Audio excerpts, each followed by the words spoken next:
Swastiastu nggih. Itu nanti dia yang menjelaskan kan. Oh nggih.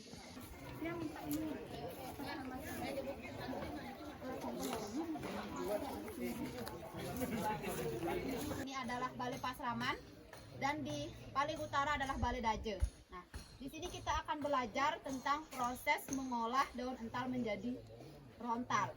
Nah, jadi Bapak Ibu mungkin sudah tahu bahwa bahan utama untuk membuat lontar adalah daun ental.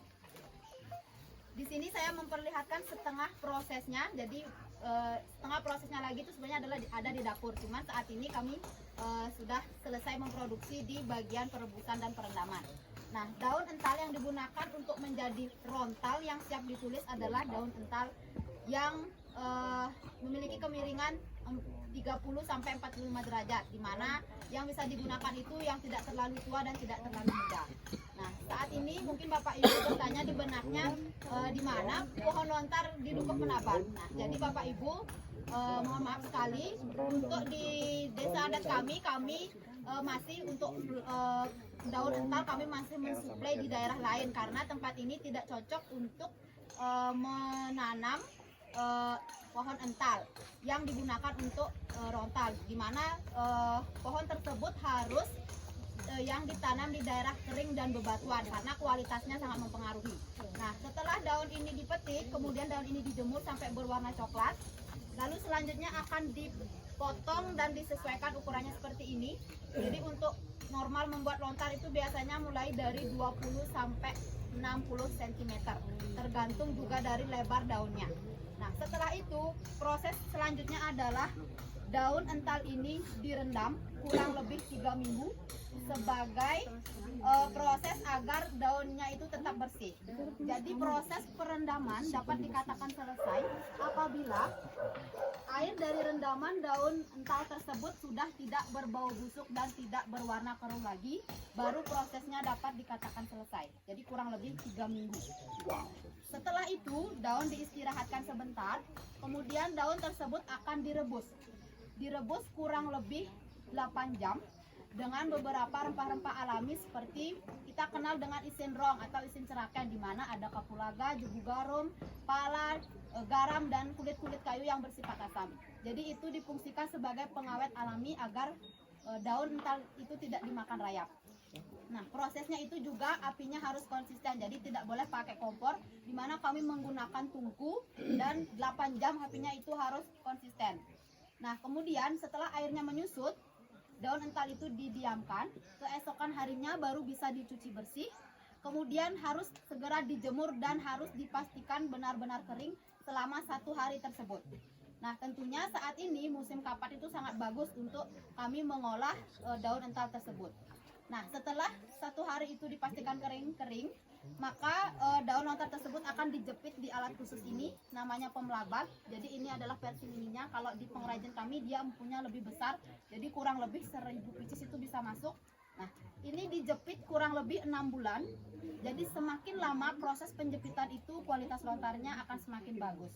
Nah, apabila di setiap kesempatan atau di setiap waktu itu ada kelonggaran, maka kita harus mengisi lagi. Jadi agar benar-benar dijepit. Nah, setelah proses penjepitan, kita akan melakukan proses pelubangan. Nah, proses lubang ini namanya mirit, kemudian alatnya namanya pirit. Jadi proses pelubangannya itu 1 per 1 atau lembar per lembar seperti ini, di mana kita membuat dalam 1 lembar daun lontar itu 3 lubang yang tidak seimbang. Di prosesnya seperti ini. Kemudian setelah itu dia akan dimasukkan di alat penjepitan kedua, pemelabat kedua. Ini diisi sampai penuh. Lalu sisi-sisinya akan diserut supaya dia rata. Nah, setelah proses penyerutan, kita akan bergeser ke sebelah sini. Jadi daun ental yang sudah dijepit itu dia akan diwarnai merah. Jadi ini untuk mempercantik lontar dan sebagai simbolis dari Dewa Brahma, di mana kita ketahui bahwa Dewa Brahma saktinya Dewi Saraswati. Ya. Nah, setelah itu prosesnya belum juga dikatakan selesai. Ini kurang lebih 1 tahun sampai 6 bulan. Nah, lalu kita akan menggaris daun itu 4 baris di dalam 1 lembar bolak-balik. Nah, proses menggarisnya namanya nyepat. Kemudian yang digunakan adalah untuk menggaris yaitu sepat. Nah, ini benang sipat ini sudah disesuaikan ukurannya, kemudian dia dimasukkan di tinta alami, kemudian dia ditekuk seperti ini. Prosesnya juga sama seperti melubangi satu persatu. Setelah itu barulah dikatakan daun rontal yang siap untuk ditulis. Nah, jadi kesimpulannya di sini Bapak Ibu, bahan untuk membuat lontar adalah ental, kemudian ental yang sudah diproses seperti ini, yang sudah siap ditulis namanya rontal, kemudian yang sudah ditulis baru namanya lontar. Jadi ental, rontal, Rontal menjadi Pakai Banten Mas Supati, pakai Banten juga untuk menurunkan itu kan gitu. fotonya magis sekali. Itu. Balai Daje. Niki, kalau Niki Pak Agung, tempat ini sebenarnya Niki kubu Niki, Yes. yang ditempati oleh salah satu juru mangku yang ada di Kayangan 3. Nah, yang tanah Niki sebenarnya tanah milik desa adat. Nah, karena satu-satunya juru mangku kebetulan juga di rumahnya tidak punya tempat, ya kan? Ya diberikanlah ngubu seperti dulu gitu. Niki masih pondasi rumah Niki masih utuh Pak Agung. Oh iya niki nggih. Ya, yang baru Niki yang baru. Nggih, papa Yang ini lama ini. Ini lama. Tidak kita rubah, kita biarkan saja. Dan inilah sebenarnya dipergunakan untuk tempat tidur dulu. Oleh jero mangku gitu. Niki dipakai tempat gitu. Itu. Nah, Driki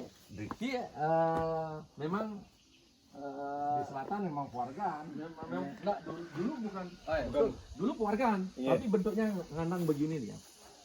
Karena kita mau buatkan Benten pangade kalangan dari konten Bangi. kalangan, makanya kita rubah seperti Niki. Niki pun yang memberikan konsepnya Pak Sugilanos.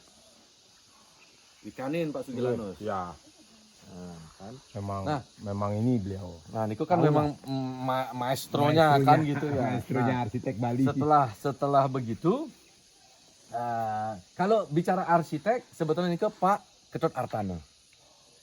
Pak Ketut Artane yang kebetulan juga Niki kan ragane semua mendesain sebenarnya.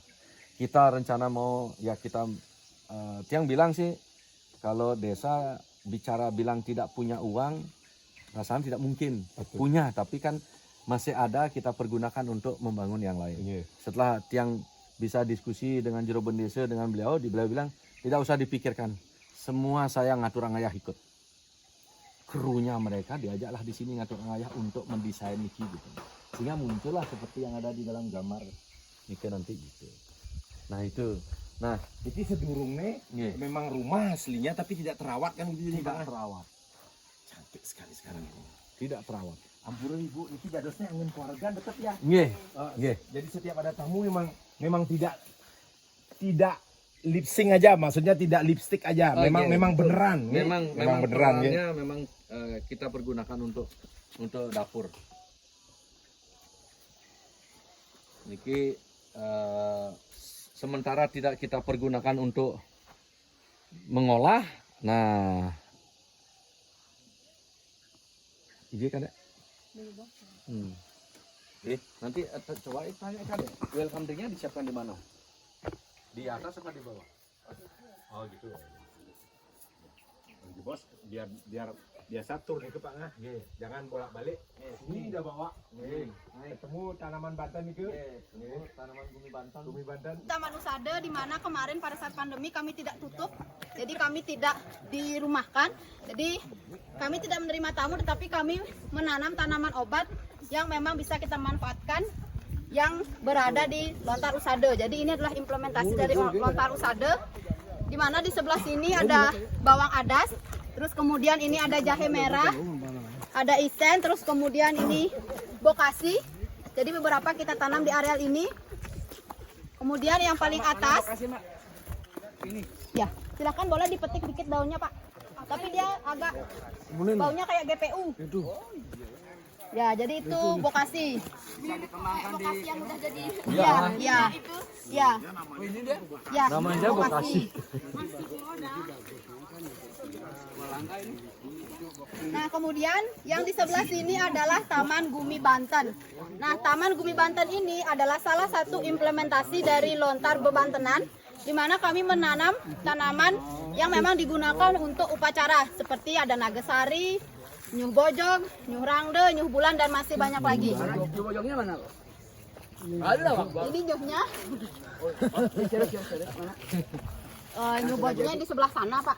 Di sebelah sana. Kalau Rangde, Kalau Nyuh Rangde, Niki. Nah, mana? enggak, yang di sana. Ini.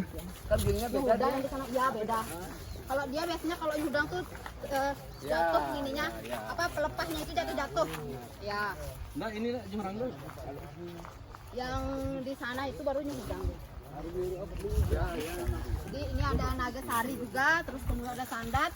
Nah, dari sini juga Bapak Ibu bisa melihat bagaimana megahnya Gunung Agung. Ya, jadi areal kita yang seluas 1,5 hektar ini di tengah-tengah Taman Gumi Banten, biasanya pengunjung atau terutama siswa-siswi yang berkunjung ke sini memanfaatkan untuk area bumi perkemahan. Jadi mereka membangun tenda di sini dan berkegiatan di Museum Pustaka Lontar.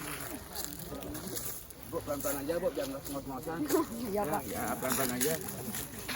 Nggak ada ngos-ngosan. Nah, kemudian ini adalah kita buat rute jalur trekkingnya Museum Lontar. Jadi Bapak Ibu, kalau berkunjung ke Museum Lontar itu tidak hanya sekedar hanya akan belajar di Balai Sangkul Putih saja, tapi kita akan ajak trip kecil. Jadi sambil jalan-jalan itu kepada tempat museum intinya. Nah, jadi real museumnya itu ada di pojok atas ini. Hanoman datang ke Alengka dan menunjukkan bahwa beliau adalah utusan Rama. Pembakaran Ya. Alengka ya? Ya. Nah, iya, Barong yang bisa Sangarangdenya, Pak. Nah, terus para anggota Pokdares kami juga ini.